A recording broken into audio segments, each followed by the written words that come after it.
Jumlah keseluruhan aset pelaburan kumpulan wang simpanan pekerja KWSP setakat September 2022 bernilai RM961.10, kata Timbalan Menteri Kewangan Datuk Seri Ahmad Maslan.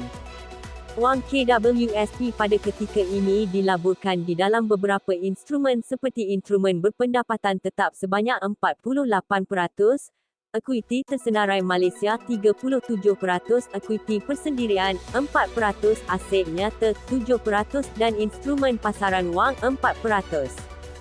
KWSP juga turut melabur dalam pelaburan domestik sebanyak 64% dan pelaburan luar negara 36%, katanya pada sesi soal jawab lisan di Dewan Rakyat hari ini.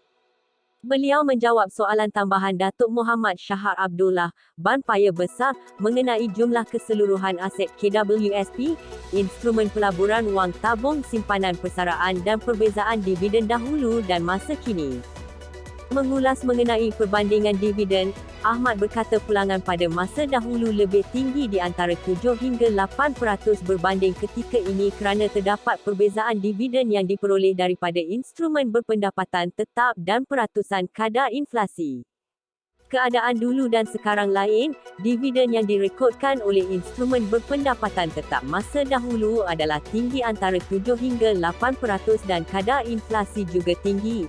Tetapi inflasi sekarang berada pada paras 3.8% dan dividen instrumen berpendapatan tetap hanya antara 3 hingga 3.5%, maka dividen adalah sebagaimana yang kita dapat, tambahnya.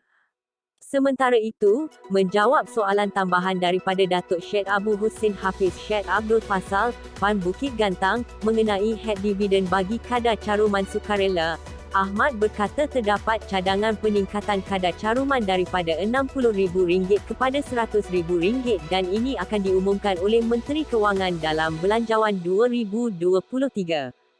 Sehingga kini, jumlah caruman sukarela dihadkan maksimum sehingga RM60,000 sahaja dan dividen yang diperoleh mereka berdasarkan jumlah caruman yang dibuat. Namun, jika selepas ini ada peningkatan dalam jumlah caruman sukarela, kemungkinan tiada had juga pada dividen.